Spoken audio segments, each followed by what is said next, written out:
In this last part 4 video tutorial, I'm going to show you how to set up your texture under cycles. And this is for cycles specifically, so this is not for the video game engine. So I've got my UV map here in front of me, and I'm going to hit open, and I'm going to go find my finished graphic and load that in. And you'll see it here, and so far everything looks great, but now how do we get it over here?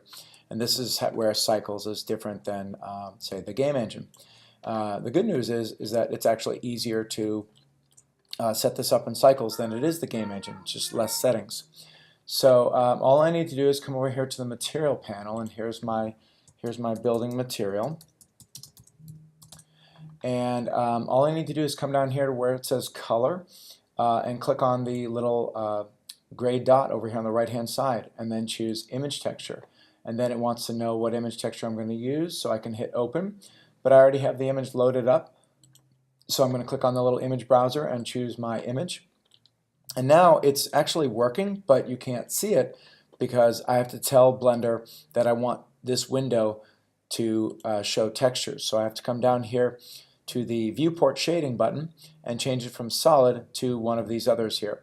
The best one is rendered, and that's what Cycles is right there. And so that's pretty much it. So what I'm going to do now is I'm going to split my window just so I can show you a Cycles render at the same time. I'm going to make this a little bit brighter. When checking out your textures before you are finished, you really want to, you can move your light around. You could do Shift D and duplicate the light, and then that way you can see it from different sides and angles. But instead of, I think better, instead of duplicating this light a million times, just select the light, come over here to the light panel, and then just go ahead and change it to something else. I'm just going to say sun, and then I think that works out pretty darn well. Okay, so what do you need to look for? Okay, so you need to look at all your textures and make sure that they're showing up correctly. You need to take a look at the direction of the texture. So for instance, you can see that my brick texture here is going correctly, but as soon as I turn the corner, you can see that my brick texture is wrong on this end here. So I'm going to enter edit mode, and I'm going to select the face that's having a problem, and you can see where it is right here. You can see the texture here. So I could do one of two things. I could now go back into Photoshop and I could rotate all of these brick layers here.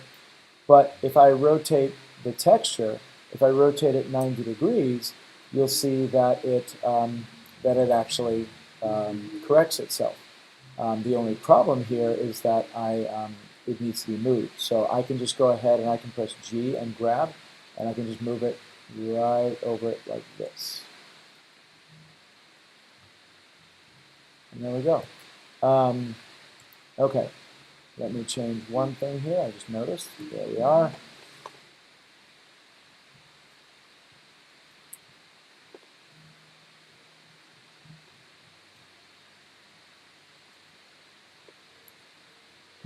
Oh. So, sorry, I had to do a save. There we go. Okay, so now you can see that all I did to fix it was I just came in here and rotated the UVs 90 degrees, and that side now looks good. So that's, for the most part, all you need to do. Take a look at the insides here to make sure that you can see. It's a little bit tough, but I'm going to make the sun a little bit brighter here. There we go. And hopefully you can see in the video that these bricks here are going up and down, and they should not be. So again, same thing. You're going to go ahead and select the face. And once the face highlights, you can see that what's going on is that it's this face right here. So I can take that and I can grab it and I can move it, and I can actually move it right over here. And one thing you need to know is that these islands can absolutely go on top of each other. As long as they're not, hurting each other, you'll see that the texture's moving. As long as it's not touching any of the concrete texture and you're getting any weirdness, I don't need to scale. I'm going to go ahead and take this one as well and move it over. And it's a super simple fix. It's like a 3-second fix. And it's great. Again, you can see here this face over here having a little bit of a problem. So again, this one here, I could rotate it. I'm just going to grab it and move it on down. And there we go. It's fixed. And because we have cycles running, we get to see the fix in real time, which is great.